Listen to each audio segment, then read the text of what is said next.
Hey, Norman, it's Taylor-Canfield again. I don't want to take up much of your time, but since it's such a weird news day, I wanted to throw a couple of weird news stories at you from Washington State. The looks like the medicinal marijuana situation in Washington State is really in trouble because now that we've actually legalized it for recreational use, the state is trying to take away the rights of medicinal marijuana users. And that's a total backward step as far as most of the marijuana activists are concerned in the state. No one seems to be talking about it, but part of that is turning over the regulation of marijuana to the State Liquor Control Board. They were never really prepared to take on the regulation of marijuana. They don't know how to grow it. They don't smoke it. They don't know anything about it. You know what I'm saying? Well, they're booze people. I mean, they're the Liquor Control Board. Well, let me ask you this. Are the people who had medical marijuana prescriptions, recommendations, whatever you want to call them, from doctors, are those now kind of unnecessary and superseded since just reefer is legal for all purposes? I mean, logically, it makes sense to me that all the medical marijuana stuff would just go away because now you can just have it. Anybody can have it as long as you're over 21.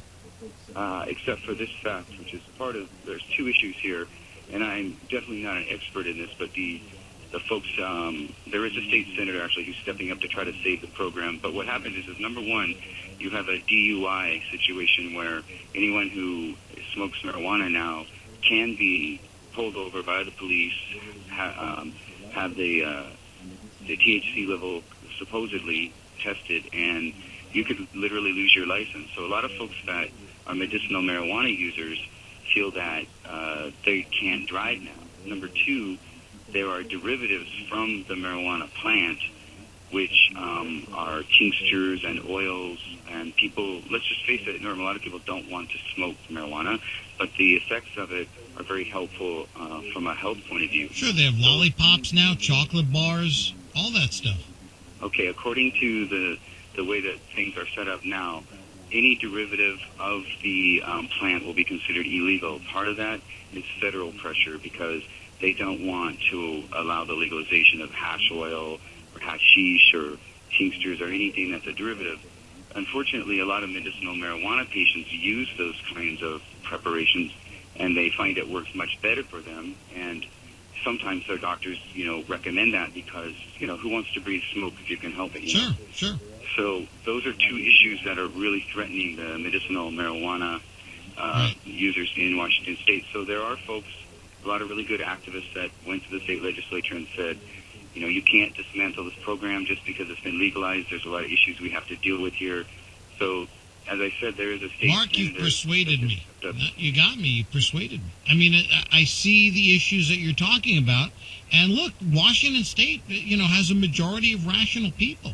They're going to have to work this stuff out. They're going to have to figure it out. The good news is it's a Washington State-specific issue. Right? And the federal government, the Obama administration, I don't know what's going on with these people. They're speaking out of both sides of their mouth. At one time they say, don't worry, we're going to back off the states. And then they ramp up pressure on the states. Then they say, okay, we're going to back off again. And then they do back off. And then they ramp it up again without any notice. I mean, they got to make up their minds. Either the federal government's going to let the states have their states' rights or not. Mark, I appreciate the call and I appreciate the update. Let's start with the JPMorgan Chase settlement.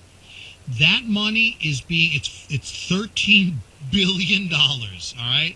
And it's being carved up into various subparts.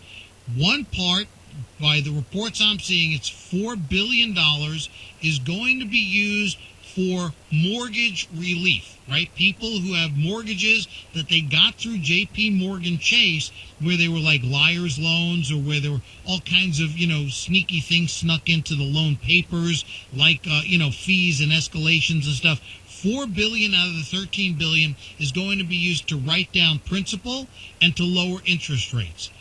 Part of them, so that's $4 billion out of the 13. A chunk of it will be used to enforce other laws. Some of it will go into the Treasury. And this is the model that has been used for all of these banks. And, Todd, you made such a great point about, you hear all these things in the news. I see them all the time, and I try and get them on the air here. But, frankly, I miss some of them because there are so many. There's this $330 million with Wells Fargo, and then there's this, $1 billion with Citibank. And it's like it's dizzying how much money the federal government is getting out of these banks.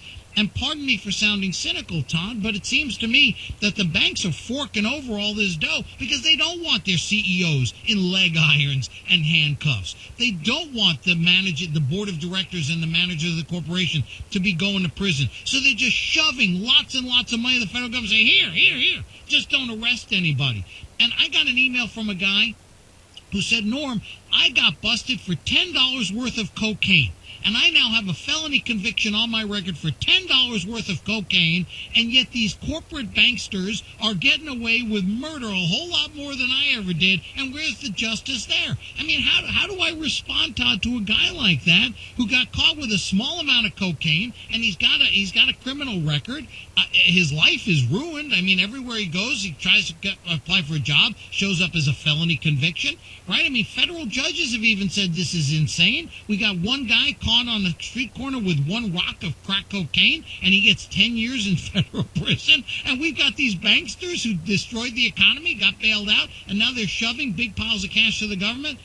I know I get off on tangents and rants, and I'm just very upset about things. I'm not happy with the direction of our country here, but the bottom line is a big chunk of the money is going to be used to help the homeowners who got screwed by these banks, and that's a good thing. But I'd still like to see him go into prison. I mean, it's about the public here. The public needs to believe that their government responds to them, that the government cares about them. When the banksters get bailed out, when they feast, and when they get restored to prosperity, and they're making gajillions of dollars, and no one is held accountable, and yet somebody gets busted for a small amount of illegal drugs, and their life is destroyed, these examples permeate into the public, and the public gets really upset because they say, there's a huge distance between me and the government. They don't believe that it's a democracy anymore. They don't believe that the government even listens to them. And how do I say that it does when we get example after example of it not? We do our level best here to bring you a very, very informative, entertaining show. I'm not quite sure about the entertaining part, but we do our best where justice is served. The Norm and Goldman Show.